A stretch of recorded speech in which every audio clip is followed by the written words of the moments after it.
Vamos a hablar hoy 4 temas. Vamos a dedicarnos la mayor parte a ver lo que es la osteoartritis o la osteoartrosis. Vamos a tratar algunos temas pequeños: tendinitis, bursitis y artritis reumatoide. Vamos a iniciar con osteoartritis.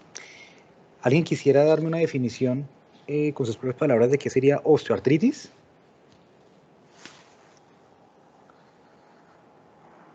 Siéntase libre de opinar la persona que lo desee. Buenos días, ¿me escucha? Sí, se escucha muy bien. Pues yo considero que la osteoartritis es un proceso inflamatorio crónico causado por el roce mecánico de las articulaciones. Ok, Nicolás, muy bien. ¿Alguien más quiere opinar?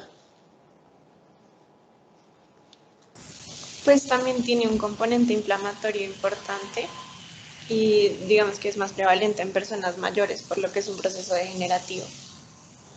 Ok, pues creo que ustedes han mencionado lo más importante de esto, y es que es un proceso degenerativo y que finalmente afecta la suavidad articular, afecta el funcionamiento apropiado de las superficies articulares. Esta definición aparece en la bibliografía que les vamos a hacer llegar. Es una enfermedad articular crónica degenerativa, también con componente inflamatorio. Hay degeneración y pérdida progresiva del cartílago articular y hueso subcondral. También afecta el tejido sinovial y también está asociada con cambios en los tejidos blandos periarticulares. Es la enfermedad reumática más frecuente a nivel mundial y una de las principales causas de dolor articular y de discapacidad en la población adulta. Y por supuesto, las articulaciones más afectadas son las que tienen mayor soporte de peso o que están relacionadas con trauma o movimientos repetitivos. Estamos hablando principalmente de la rodilla, de la cadera, de la columna cervical por la cantidad de movimientos rotacionales y de inclinación que tiene la columna cervical, la columna lumbar y las manos. Estos son datos importantes de la epidemiología. El 80% de la población la padece luego de los 55 años. Hay una relación mujer a hombre de 2 a 1, una diferencia muy pequeña, y esto aparece después de la menopausia. Es la cuarta causa de morbilidad en mujeres y la octava en hombres por encima de los 60 años, y es la primera causa de cirugía para reemplazo articular primario. Entonces fíjense que aquí hay un componente degenerativo importante, es una afectación principalmente para la quinta, sexta década de la vida. Cuando hablamos de artrosis hablamos de 2 opciones. Una, la primera idiopática, que es en efecto la verdadera osteoartrosis, es la que genera la reunión el día de hoy. Las secundarias tienen una causa predisponente. Pueden ser secundarias a un traumatismo, una persona que sufrió una fractura articular y con el paso del tiempo esa fractura, la manera en que quedó consolidada, generó roces y alteraciones biomecánicas. Pueden ser secundarias a defectos congénitos o del desarrollo, como la disfunción congénita de la cadera, escoliosis, salus valgus. Puede haber alteraciones metabólicas que predispongan a la degeneración articular, como la hemocromatosis. Alteraciones endocrinas, acromegalia y diabetes son los principales ejemplos, y también en diferentes enfermedades metabólicas o por depósitos de cristales. Este es un esquema que muestra los sitios principales donde se generan las artrosis. Son los más frecuentes. Tenemos como principal sitio la artrosis lumbar o espondiloartrosis. Eso se genera en 2 sitios principales, L5-S1 y también T12-L1, porque son sitios donde claramente se genera demasiado movimiento y, por ejemplo, ese L5-S1 soporta todo lo que es el hemicuerpo superior y lo une directamente a la pelvis. Luego son articulaciones que están soportando demasiado peso. En segundo lugar tenemos la rodilla, posteriormente la artrosis trapecio-metacarpiana, que es la rizoartrosis en los pulgares, y la coxartrosis, que es la artrosis de cadera. Dependiendo de las actividades laborales o deportivas de las personas, uno puede encontrar de alguna manera artrosis en el hombro, artrosis en los tobillos, artrosis en los codos o en las muñecas, nuevamente debido a esos factores ambientales o propios de la persona. Hay algunos factores predisponentes, que es lo que entraba a discutir. En la edad, en el proceso de envejecimiento, hay una disminución en la síntesis y contenido de los proteoglicanos y del líquido intersticial. Por eso, digamos que es predominante después de los 60 años. Este problema de la osteoporosis de rodilla aparece en el 23%, de acuerdo a los datos de Felsen, entre los 63 y los 70 años, y por encima de los 80 años ya tenemos el 44% de afectación en osteoporosis de rodilla. La raza puede jugar un papel importante. Los afroamericanos tienen mayor predisposición a la artrosis de rodilla que los anglosajones. Artrosis en las manos se presenta más en los europeos que en los afrocaribeños. La artrosis de cadera más en europeos que en los chinos. Es claro que el sobrepeso y la obesidad generan un factor predisponente con un odds ratio de 2.96 de acuerdo a los datos de Blagojevich en el año 2010. Y también los endocrinos, los componentes endocrinos tienen un papel importante, entre ellos la menopausia por deficiencia de estrógenos y bajos niveles de vitamina C o D, de acuerdo a los datos de Felsen nuevamente. Hay unos componentes genéticos relacionados que han identificado 80 genes diferentes, entre ellos el más común es las alteraciones del colágeno tipo 2 por la mutación del COL2A1, alteraciones metabólicas, la dislipidemia y la diabetes. Es que pareciera como si tuviera el micrófono rozando con algo. Ok, bueno. Gracias. Ahí ya bien. Gracias. Ahí está bien. Muchas gracias por la apreciación. Las enfermedades por depósito, como lo habíamos mencionado, por hemocromatosis, por la respuesta inflamatoria que genera en esa zona.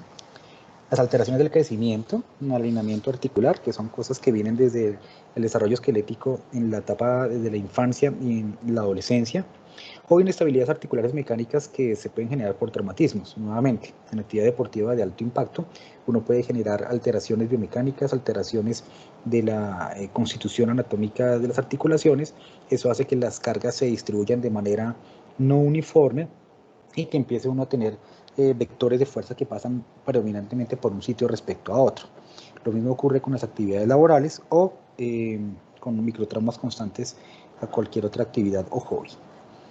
Criterios diagnósticos: el dolor, la rigidez matutina por 30 minutos, menor a 1 hora, eso es en la mañana esencialmente, la limitación funcional progresiva de acuerdo a la severidad, la edad por encima de 50 años, los criterios de laboratorio se basan en el análisis del líquido sinovial y los criterios de imagenología los vamos a ver más adelante, principalmente por los hallazgos de osteofitos, quistes subcondrales, esclerosis y disminución del espacio articular. Dentro de la valoración clínica, vale la pena tratar de discernir lo que es un proceso articular inflamatorio versus uno no inflamatorio.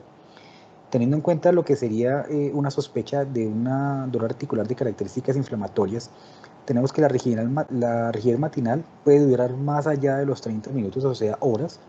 El dolor se presenta aún en el reposo y aún en la noche. La debilidad es general y marcada. La sensibilidad local siempre está presente. El aumento del volumen presenta lo que llamamos efusión articular o derrame articular o sinovitis. Puede haber eritema o calor local, que es bastante común. Y el recuento de leucocitos en líquido sinovial está por encima de 2000 por milímetro cúbico. El no inflamatorio, creería uno que a pesar de ser sintomático, puede ser menos severo desde el punto de vista clínico. La rigidez matinal dura minutos, el dolor se presenta con la actividad, cede un poco con el reposo, la debilidad es solamente localizada, la sensibilidad local puede estar a veces presente, a veces puede haber también derrame articular o no estar presente. El eritema o color local es bastante inusual, recuerden que estamos en no inflamatorio, no infeccioso, y el recuento de leucocitos por ende también está por debajo de 2000 por milímetro cúbico.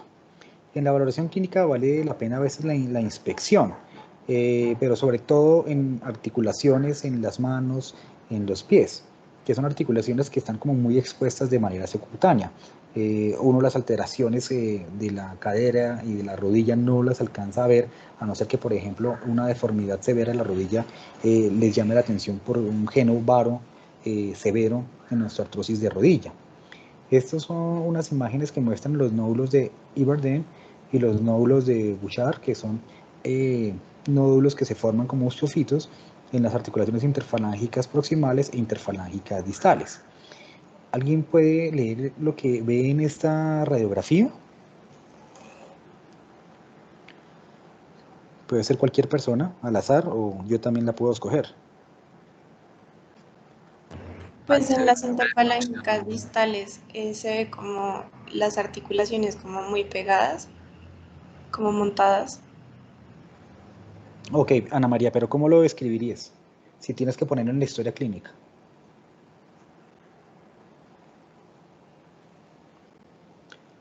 ¿Cómo sería Mm, lo más técnico para ponerlo en la historia clínica? De pronto disminución del espacio articular. Sí, entonces disminución del espacio articular, algo más de las características. Pues no sé si eso se podría decir como por la radiografía, pero pues también tendría nódulos de Heberden.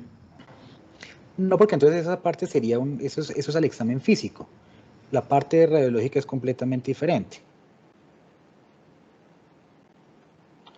Ok, entonces hay dos componentes. Uno es las características radiológicas que ustedes quieren describir y lo otro la localización precisa. Entonces, la mayor afectación se ve en las interfalángicas distales, por supuesto, en la mano derecha, a la derecha de sus pantallas, sobre todo en el dedo índice y en el dedo medio, es muy notorio, y en la mano izquierda sí, índice, medio, anular y meñique tienen compromiso.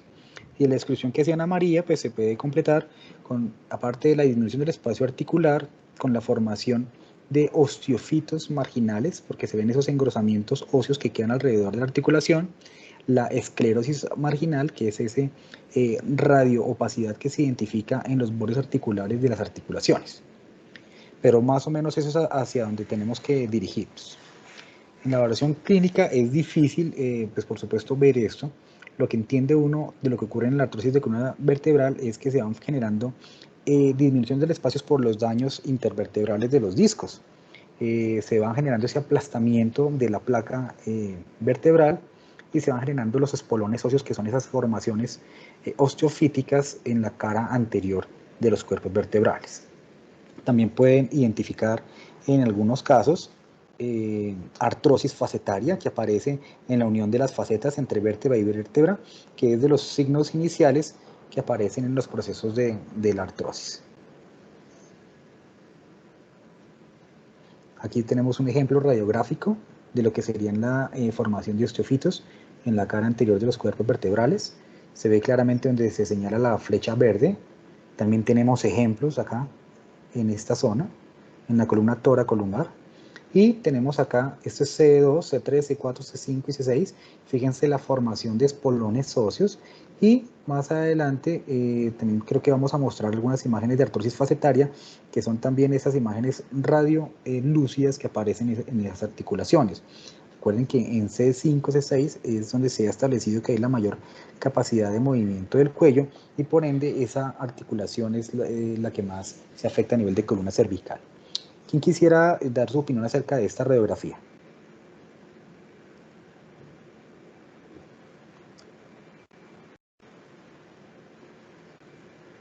Podría ser Luis Arturo Tamara, quien tiene una foto de Diomedes Díaz. Sí, pues yo creo que a nivel de la articulación sí se ve como formación de osteofitos y como una degeneración artrósica y también un compromiso como tal de el espacio interarticular. Ok, ¿alguna cosa más te llama la atención?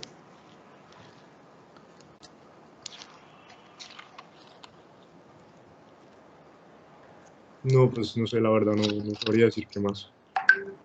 Listo, gracias Luis. ¿Alguien más quiere opinar? ¿Algo diferente, algún aporte adicional a lo que dijo Luis? Natalia Prada.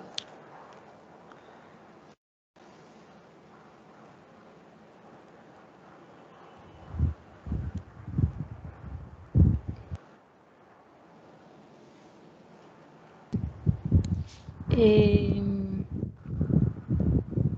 pues no sé, la parte, que, o sea, se ven como unas partes radiolúcidas en la cabeza del húmero Sí, y creo que eso pueden ser quistes subcondrales. exactamente. Exactamente. Entonces las descripciones que acaban de hacer ustedes dos es más o menos lo que se ve en la radiografía y lo que se debe poner así mismo en la historia clínica. Entonces esto es una radiografía de hombro derecho con una proyección AP verdadera que tiene que tener una inclinación de 30 a 45 grados para ver bien cómo está el componente articular. Y se ve claramente que hay una disminución completa del espacio articular, la cabeza humeral está chocando directamente con las glenoides, se identifica la formación de un osteofito aquí abajo, esto es característico en artrosis de hombro, a eso se le llama el signo de la barba de chivo, barba de cabra, cuando son mucho más grandes, más llamativos, la formación de esclerosis en el borde marginal y los quistes subcondrales que estaba mencionando Natalia. Acá yo veo un quiste subcondral, acá se ve otro quiste subcondral, aquí en la parte de la glenoides también hay un quiste subcondral. Entonces eso es una artrosis primaria del hombro y así mismo debe quedar ilustrada en la historia clínica. Hay diferentes grados de compromiso articular de acuerdo a la degeneración del cartílago. Lo que primero sucede en un primer momento es que hay una erosión del cartílago, se pueden desprender segmentos de cartílago y pueden quedar desde el punto de vista intraarticular sueltos, y después de esto, cuando ocurre la exposición del hueso subcondral, pues comienza ya una caída en picada de todo el proceso de dolor, de respuesta inflamatoria y de los arcos de movimiento. Es ya un proceso demasiado avanzado. Fíjense en la ilustración cómo se ven los osteofitos marginales que aparecen en esta parte. Esto es una imagen de 2 rodillas. ¿Alguien quiere hacer su precisión en estas imágenes de rodilla? ¿Cómo las leerían?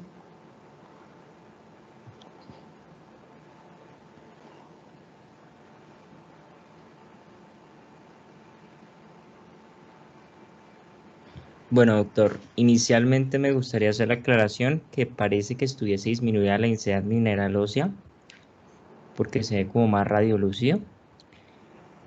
También vemos entonces una disminución en la distancia entre el platillo tibial y los cóndilos del fémur, lo cual nos sugiere que hay una disminución del espacio interarticular, de más prominencia en la imagen de la derecha, no sé si sea la rodilla derecha, y que es más prominente a nivel del cóndilo derecho y del platillo tibial del lado también derecho, en ese orden de ideas. Y también se ve entonces más como radio opacidad a nivel entonces de los bordes, como el periósteo de la tibia, que me sugiere entonces pues una hiperreactividad como compensatoria al proceso degenerativo que está ocurriendo en la articulación. Ok, Felipe, muchas gracias. ¿Alguien quiere tener un aporte adicional? Mientras tanto, quiero dar información al respecto de esto. Esta es una misma paciente con una diferencia aproximada de 6 o 7 años entre radiografía y radiografía. Y por supuesto, la manera en que está tomada la radiografía del lado derecho sugiere que la paciente sí, en efecto, tiene un proceso ya osteopenia en sus huesos, pero son ambas rodillas derechas de una misma persona, con un seguimiento entre 6 y 8 años. Fíjense en los cambios tan importantes. ¿Alguien más quiere opinar? Pues, doctor, de lo que también se podría complementar es que pues hay una pérdida completa del espacio articular en varo, como podemos ver en la segunda imagen, y hay un afilamiento pareciera de las espinas tibiales. Ok, bueno, pues tienes razón, es precisamente eso lo que queremos hacer mencionar. Ambas rodillas pues, son derechas. La rodilla del lado izquierdo, que fue la primera que se le tomó a la señora, consultó por unos dolores iniciales y solamente tenía el afilamiento de las espinas tibiales, que es un signo característico, el aplanamiento de los platillos tibiales, pero fíjense que ya empieza a tener como que un poquito más de esclerosis en el borde, pero no hay alteraciones en el eje ni formaciones importantes de osteofitos. Pero en la siguiente rodilla, ya años después, la paciente sí tiene una deformidad clara en varo, como lo mencionaste, que es importante que quede así en la historia. Tiene el afilamiento de las espinas tibiales, la pérdida del espacio articular del cóndilo femoral interno y el platillo tibial interno, o del compartimento interno, como lo quieran llamar, la formación de osteofitos marginales aquí y acá, por ejemplo. Y por supuesto la esclerosis. Entonces todos esos datos dan mucha idea de lo que está ocurriendo con la paciente y es bueno que sean muy descriptivos e ilustrativos en sus historias porque eso da demasiada información. Esos son ejemplos ya de una paciente que va a un reemplazo total de rodilla por un compromiso severo. Por ejemplo, el del lado derecho podría ser las imágenes características de la persona anterior. Fíjense la exposición del hueso subcondral ya prácticamente sin cartílago.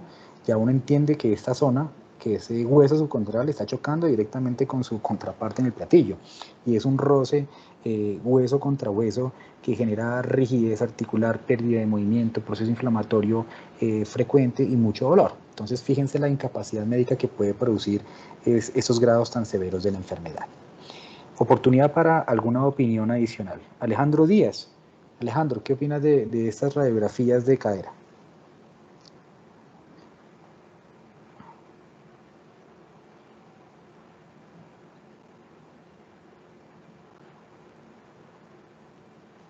Bueno, hay una opinión de Natalia Londoño y Natalia Pachón, creo que quieren opinar. Natalia. Sí, qué pena, buenos días. Yo tengo una pregunta. Sí, adelante.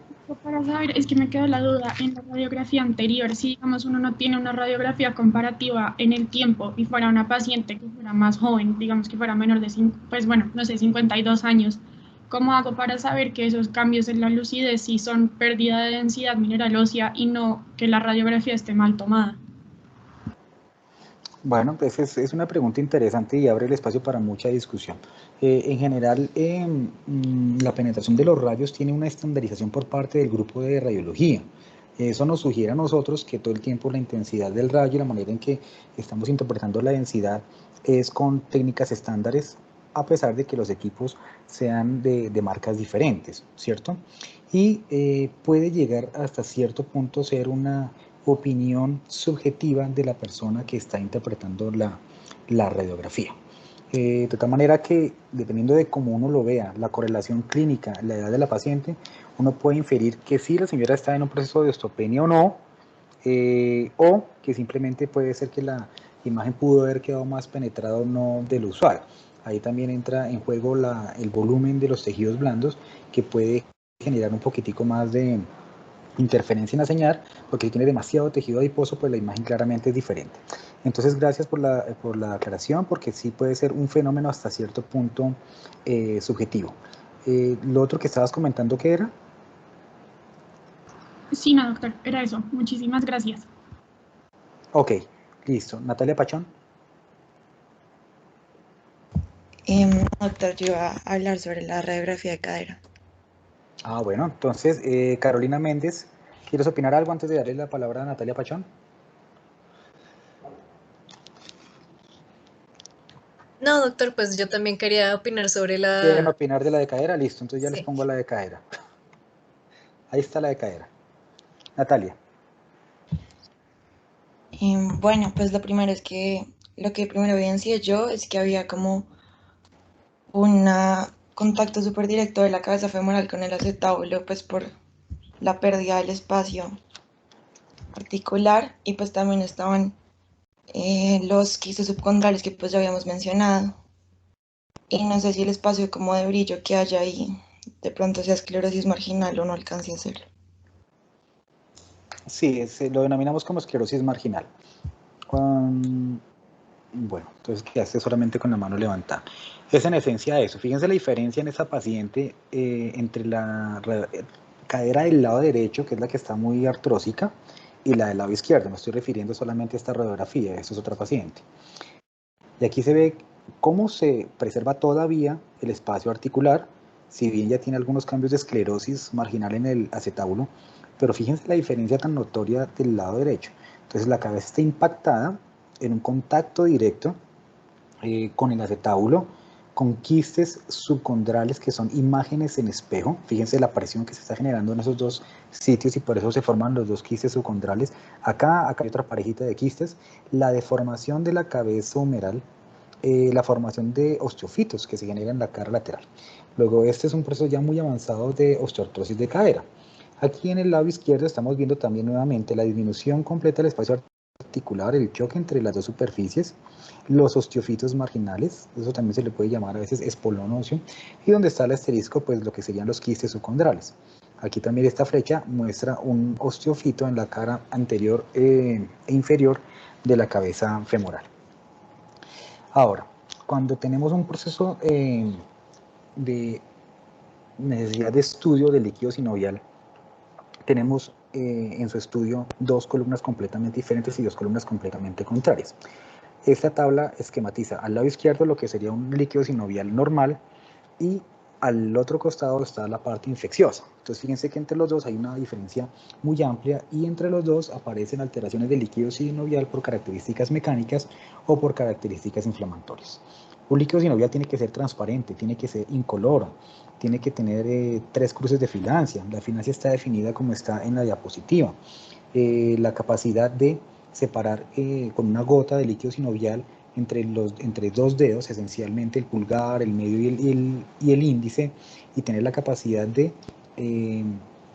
digamos, estirar esa gota de líquido sinovial por su filancia. Eso sería absolutamente normal. Si pierde filancia, estamos ya en un proceso seguramente de un líquido de características inflamatorias o infecciosas. La celularidad es baja, menos de 200 células por mililitro, por supuesto neutrófilos menos del 25%, glucosa y proteínas normales y por supuesto un cultivo que es negativo.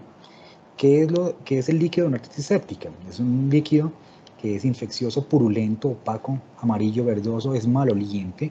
La filancia puede ser variable dependiendo de la bacteria que esté produciendo la infección. La celularidad es altísima, por encima de 50.000 por mililitro. Los neutrófilos por encima del 75%. Hay consumo de glucosa, hay un aumento de las proteínas y en este caso tendríamos un cultivo que sería positivo. Ya si tenemos algunos datos intermedios, estaríamos en presencia o no de líquido de características mecánicas por sobreuso o un líquido inflamatorio que es el que aparece más que todo en procesos de artritis reumatoide, que pueden generar una celularidad muy amplia, un aumento importante de los neutrófilos, pero sin cultivo positivo que soporte que sea un proceso infeccioso. En la radiografía simple, lo hemos mencionado, los principales factores son la disminución del espacio articular, la formación del hueso subcondral o los osteofitos, la presencia de la esclerosis y los quistes subcondrales, que son las famosas geodas. Más ejemplos de lo que son las disminuciones del espacio articular. A mano derecha se ve ahí sí un proceso de osteoporosis bastante importante.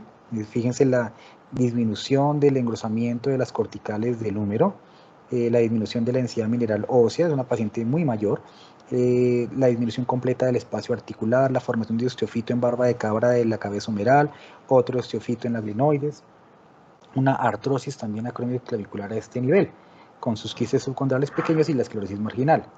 Esta paciente también tiene artrosis de ambas caderas, con un compromiso bastante similar, pérdida del espacio articular, esclerosis marginal, formación de quistes subcondrales y osteofitos que son marginales. Y en este caso, una rodilla izquierda, mostrando básicamente lo mismo. Más ejemplos, ¿no? Fíjense la medición y la alteración del eje mecánico. Señora. Qué pena, es que quería saber si usted podría delimitar nuevamente el signo de la barba de la cabra. No sé si se alcanza a ver, pero es esta parte que se ve acá, es una barba de chivo. Es un osteofito que se forma tradicionalmente en un proceso de artrosis primaria. Este se ve un poquitico más grande que el anterior. ¿Sí es claro sobre esa zona? ¿O tendrían que darle zoom a la pantalla de ustedes? Ok. Más ejemplos de las formaciones osteofíticas y las alteraciones mecánicas en las rodillas. Entonces fíjense lo que es una rodilla normal, fíjense el espacio articular cómo se conserva y además está completamente alineado, y fíjense cómo se altera aquí también por un genovaro toda la mecánica de la rodilla, una disminución y el colapso de todo el compartimento interno, la disminución del espacio articular, la formación de los osteofitos. Un ejemplo básicamente de lo mismo. Fíjense la correlación del proceso artrósico entre las superficies femoral distal y la superficie tibial proximal, ¿cierto? Estas son como esas deformidades que uno llama en silla de montar, que son irregularidades congruentes entre las dos superficies articulares. Esta paciente tiene una limitación muy severa del arco de movimiento, como podrán imaginarse, y fuera de eso también su espolón, que debe estar generando muchísimos síntomas en la cara interna de la rodilla. Las geodas o los quistes subcondrales se forman esas cavitaciones por presión sobre el hueso subcondral. La esclerosis marginal, que es esta imagen radioopaca que se genera en los bordes articulares, donde se genera esa zona de demasiado impacto. Aquí también lo estamos apreciando. Y arrancamos básicamente con el asunto del tratamiento. Entonces, es claro para todos ustedes que esto tiene un tratamiento inicial que es conservador y que tiene otros pilares que ya vamos a mencionar. Pero es importante tener claro que hay diferentes grupos de analgésicos y que todos deben usarse con un uso bastante adecuado y bastante moderado. Entonces tenemos dentro de la clasificación general de AINES dos subgrupos grandes, los ácidos y los no ácidos. En los no ácidos se destaca pues el acetaminofén y la nimesulida, que son muy comunes y frecuentes en nuestro medio. Y ya de los ácidos aparecen ya los antiinflamatorios no esteroideos propiamente dichos, entre los que están los carboxílicos, donde está el ácido acetilsalicílico, las pirazolonas, donde está la dipirona, los oxicams, donde está piroxicam, meloxicam, el ketorolac está entre los acéticos, también está en ese grupo el diclofenac, los propiónicos, donde está el ibuprofen, el naproxen y el ketoprofen, y ya los sulfónidos, donde están la mayoría de los inhibidores de la ciclooxigenasa 2 o inhibidores selectivos COX-2, como el celecoxib, el eptoricoxib y el valdecoxib, que son como los que más se usan en nuestro medio. Estas drogas en esencia todas son muy seguras siempre y cuando se usen por cortos periodos de tiempo. Estamos hablando de 5 a 10 días y se suspendan. Uno podría dar unos ciclos cortos de antiinflamatorios secuenciales con espacios de 6 a 8 semanas con algún grado de seguridad, pero uno no podría tener un ciclo de alrededor de un mes con antiinflamatorios de estos tipos. En cuanto a los COX-2, vale la pena mencionar que muchas veces lo que se ha producido, lo que ha mostrado la literatura, es la predisposición a formar procesos trombóticos en las articulaciones y por eso, en los vasos arteriales, de tal manera que hay una precaución para aquellos pacientes que tengan algún problema de síndrome de antifosfolípidos, que tengan antecedentes de trombosis o que estén con patología de enfermedad coronaria o enfermedad cerebrovascular. Hay una escala analgésica que es la que recomienda la OMS, esta es la modificación. El primer escalón, por supuesto, entonces está el acetaminofén y uno podría utilizar un ciclo corto de antiinflamatorios. Ya cuando la cosa se pone más difícil, y esto es una recomendación, usar casi siempre VAS, escala análoga visual de dolor. Cuando tenemos ya dolores moderados, tendríamos que empezar a pensar que por encima de 4 en la escala análoga visual de dolor, deberíamos utilizar opioides débiles, que también usados con moderación pueden ser bastante seguros. Está la codeína, la hidrocodona y el tramadol como los que más usamos en nuestro medio. Y se puede asociar también a un ciclo corto de antiinflamatorios o si la dosis de estos compuestos de acetaminofén y codeína, por ejemplo, tiene 3.25 de acetaminofén, pues no habría ningún problema en adicionar una tableta de estas combinadas más un acetaminofén. Eso les daría una dosis de 825 de acetaminofén y de codeína 30 miligramos o 5 miligramos de acuerdo al compuesto. Es para poner un ejemplo. Pero sin embargo, si el paciente ya ha tenido ese tratamiento, la escala análoga visual de dolor está por encima de 8 o 9 y ustedes ya dieron estos medicamentos, pues la persona está a punto de entrar por urgencias para el control del dolor y es ahí donde se requiere ya un tratamiento multidisciplinario, seguramente con el grupo de clínica del dolor, de los anestesiólogos que nos ayudan a trabajar más con estos medicamentos, morfina en gotas, oxicodona, buprenorfina, pero aquí vale la pena que esto por supuesto sea en tratamiento multidisciplinario y por especialista con un seguimiento muy importante por el riesgo de dependencia que pueden producir estos compuestos y también porque los colaterales pueden ser mucho más amplios. Entonces, dentro de las columnas de tratamiento ya está la parte farmacológica oral. Podemos tener en algunos casos la utilización de corticoides, ya sea infiltrados directamente en algunas zonas. Muchas veces si el paciente va para un reemplazo total articular, se prefieren utilizar corticoides porque ustedes ya saben, hay unos efectos que disminuyen la respuesta inflamatoria o respuesta de defensa. Se puede utilizar la viscosuplementación, sin mucha evidencia, excepto en rodilla, aparentemente puede funcionar bien y en algunos casos en cadera, pero por ejemplo para hombro y codo no ha mostrado mucha suficiencia para utilizarlo de rutina. Es inyectar ácido hialurónico para mejorar la calidad del líquido sinovial y preservar mejor las calidades de cartílago. Y la otra que podemos usar, pues digamos, serían también compuestos de condroitin sulfato y glucosamina y sulfato, pero no han demostrado en la literatura que funcione. Solamente en el 30% de los pacientes mejora el dolor sin cambiar mucho las condiciones del líquido sinovial. Dependiendo de la severidad de la artrosis, uno podría dar algo de terapia física. Si el proceso ya es moderado o avanzado, la terapia física empeoraría el problema. Y es ahí donde hay otras cosas que toca hacer. Le pueden dar educación al paciente para que la persona tenga ahorro articular, identificar cuáles son las cosas que están generando el problema, que disminuya las actividades que está haciendo. Y se puede uno servir de control de dolor por medicina alternativa, por TENS, electroestimulación, por hidroterapia, acupuntura, homeopatía, para retrasar la necesidad de hacer el reemplazo articular. Ya cuando la cosa no funciona, respecto al tratamiento conservador, pues nos vamos al tratamiento quirúrgico, en donde muchas veces terminan los pacientes porque esto finalmente es un problema mecánico, es un daño articular y eso no vuelve atrás. Lo que se puede hacer es controlar los síntomas, convertir una artrosis sintomática en una artrosis asintomática, con lo que ya mencionamos. Sin embargo, si no funciona, podemos, dependiendo de la severidad, hacer cirugías que pueden ser mínimamente invasivas o mucho más amplias de acuerdo a la severidad. Está la artroscopia en primer punto para hacer sinovectomías, condroplastias, lo que uno llama una limpieza articular. Podemos hacer osteotomías correctoras en casos en los que, por ejemplo, ustedes ven que hay mucha inclinación de genovaro o genovalgo y tengamos que mejorar la alineación. Y ya cuando definitivamente la articulación no tiene una salvación, se proponen 3 diferentes artroplastias.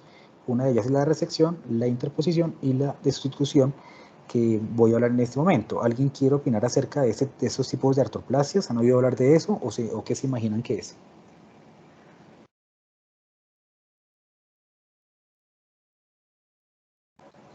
¿Felipe? Sí, claro, adelante. Siempre un genovalgo de pues alto grado va a terminar en artrosis, osteoartrosis. Martín, ¿cierto? Sí. Mire, nosotros en la edad adulta, el esqueleto maduro, somos discretamente valgos.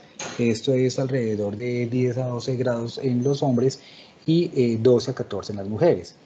Ese grado de valgo que tenemos nosotros, cuando se toman las ortorradiografías, que son radiografías de toda la extremidad inferior, demuestran que el vector por donde pasa la carga de fuerza es exactamente en la mitad de la rodilla.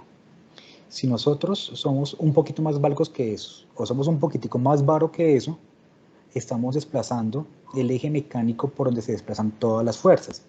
Quiere decir esto que si, por ejemplo, hay una mujer que es valga y tiene alrededor de 18 o 20 grados, por supuesto que esta persona con el paso del tiempo va a generar un compromiso principalmente del compartimento lateral. Si la persona tiene algún grado de varo, por ejemplo, masculinos, deportistas, futbolistas, de larga data, que fueron profesionales durante 20 años y jugaron desde la adolescencia. Ustedes se han dado cuenta que muchas de las alteraciones en la posición de la extremidad es que se convierten en rodillas varas. Esas personas, pues como digo Armando Maradona, generarían una artrosis principalmente del compartimento interno. Entonces sí, la alteración del eje mecánico ayuda a que uno degenere más un sitio o el otro. Sí, eso es lo que me estaba preguntando Martín. Gracias. Con gusto. Entonces vamos a pasar a mencionar lo de las artroplastias. Nadie levantó la mano para opinar al respecto.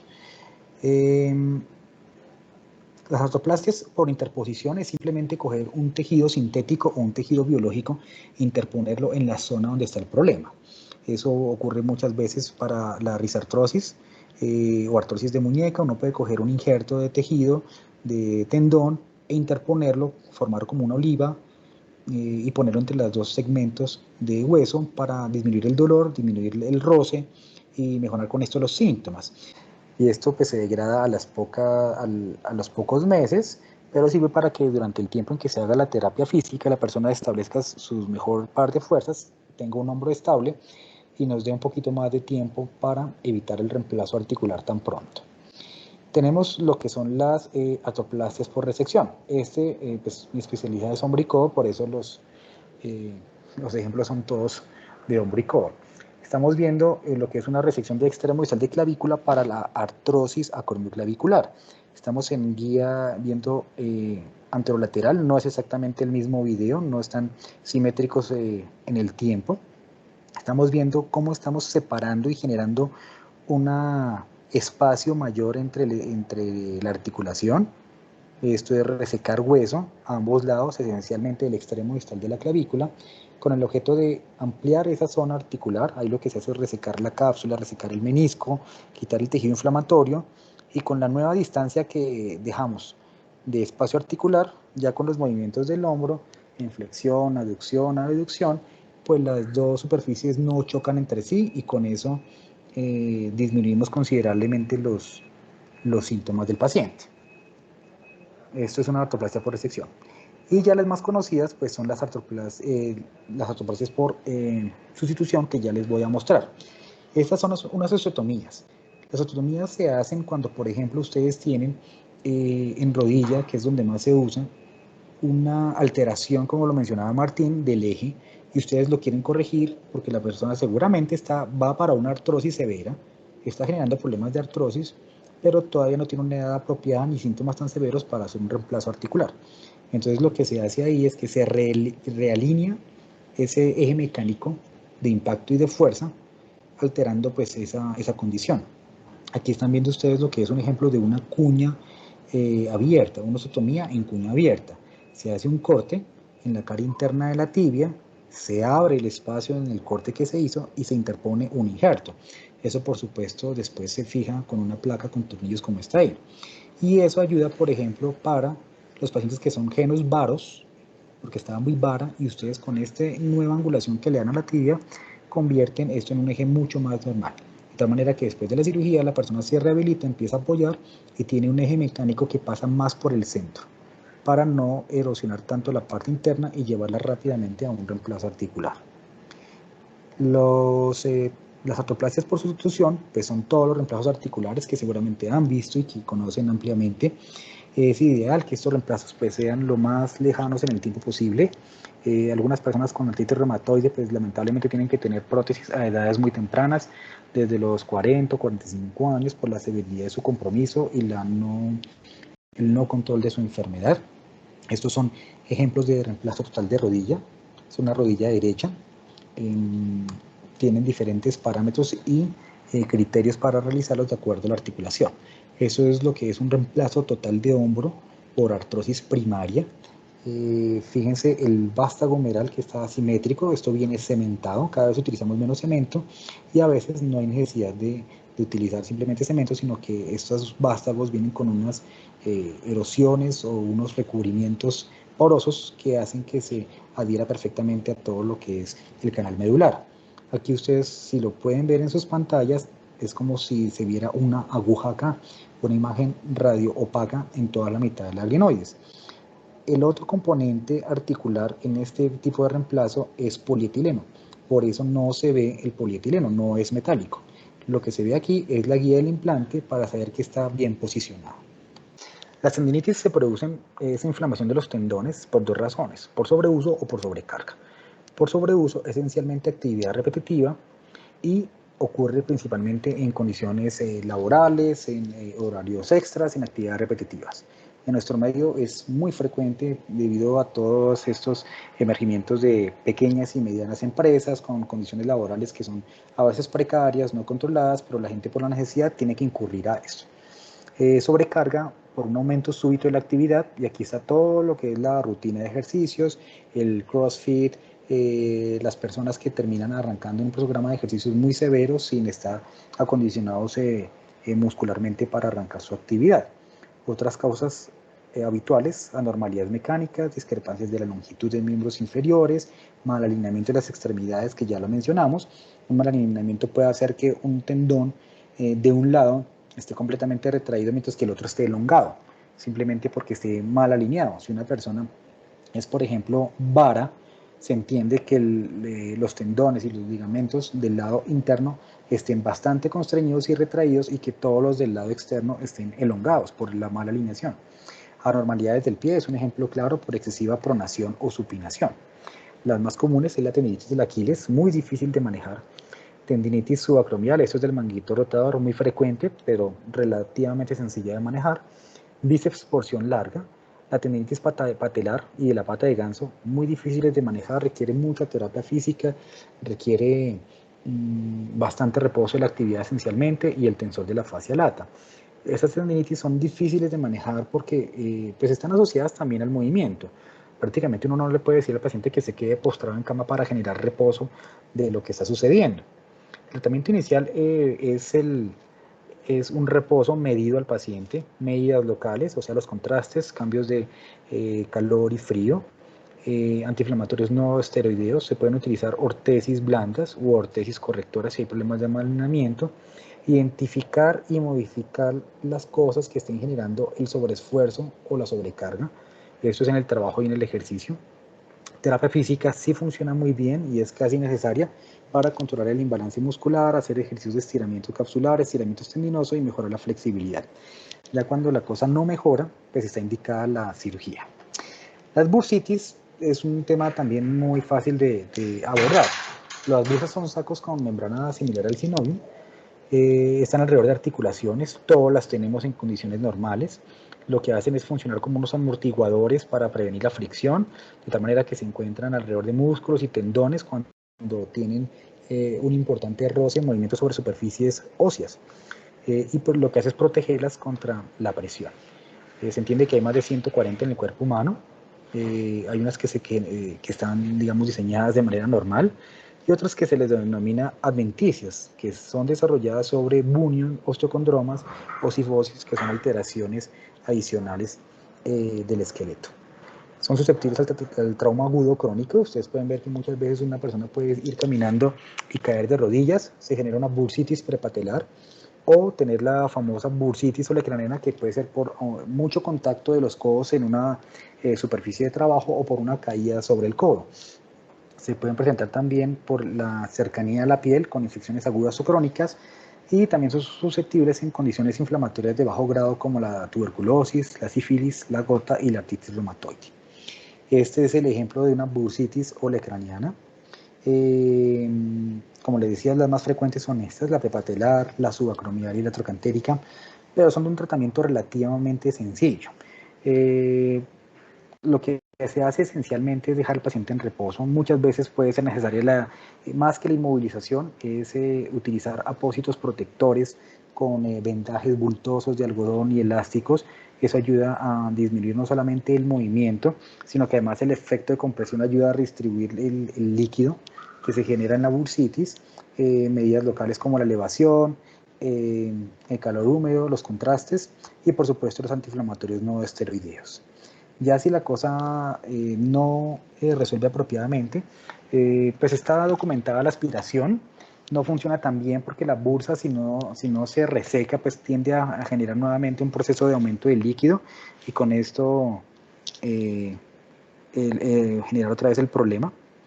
Se puede hacer la excisión ya de manera mínimamente invasiva, y también, de acuerdo al caso, a la presencia de la bursitis, se hacen resecciones de prominencias óseas, de espolones calcáneos, de encondromas que se estén generando y que predispongan a la reaparición de esto. Pero pues estas ya son las últimas líneas de tratamiento, porque generalmente el tratamiento conservador es bastante efectivo.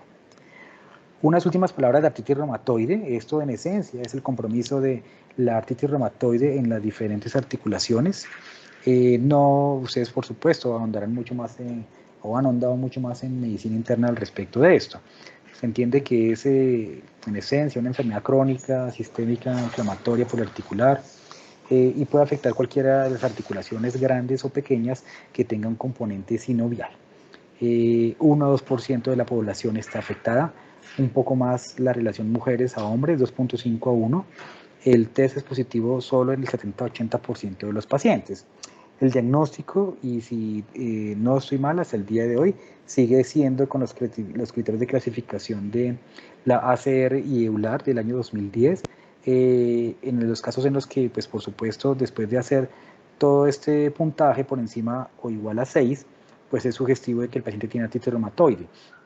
Pues esta escala es importante porque tiene diferentes categorías: el número de articulaciones comprometidas, si la serología es positiva o negativa, cómo están los reactantes de fase aguda, la BCG o la PCR, y también la duración de los síntomas aparece como una categoría independiente, en donde si los síntomas llevan 6 semanas o más, pues genera un punto adicional para esta sumatoria. En cuanto a las características del compromiso clínico, se entiende que hay dolor con la actividad y deformidad de rápida progresión si no se controla, sinovitis, como lo veíamos en un momento inicial, es bastante sintomática, lleva al paciente a consultar, con efusión articular, progresivamente se destruye el cartílago, y estos cambios articulares aparecen muy pronto, 1 a 2 años desde la aparición de la enfermedad, así no esté completamente diagnosticada o no esté controlada. En la radiografía es rápida la disminución del espacio, las erosiones periarticulares, generalmente la deformidad y el daño del cartílago se genera de manera central, y hay osteopenia subcondral. Por supuesto, requiere un tratamiento multidisciplinario, cuyo objetivo es mantener la capacidad funcional y controlar el dolor. En los estadios iniciales, pues vale la pena tener antiinflamatorios no esteroideos, vale la pena que esté muy controlada ya con corticosteroides, metotrexate o agentes biológicos con proteínas recombinantes, que pues ya son manejo de reumatólogo o de internista.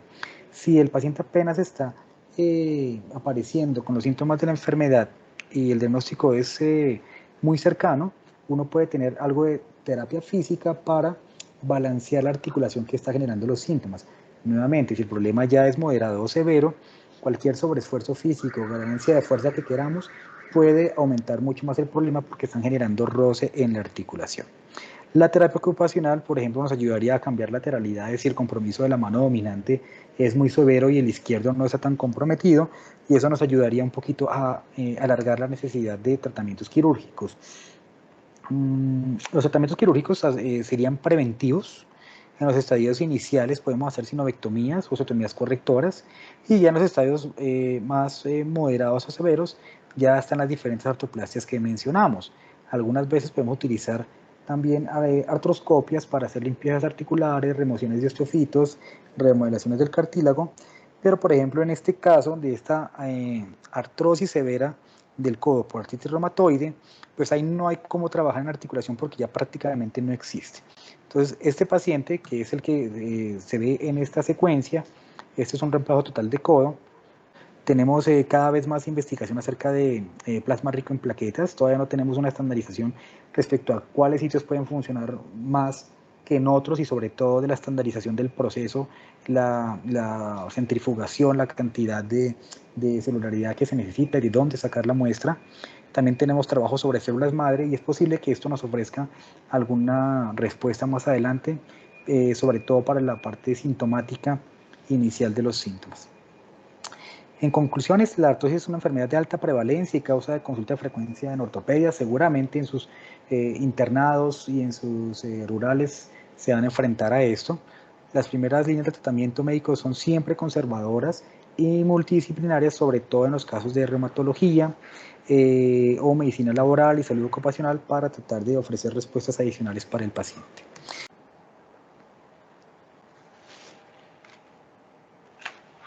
¿O alguien tiene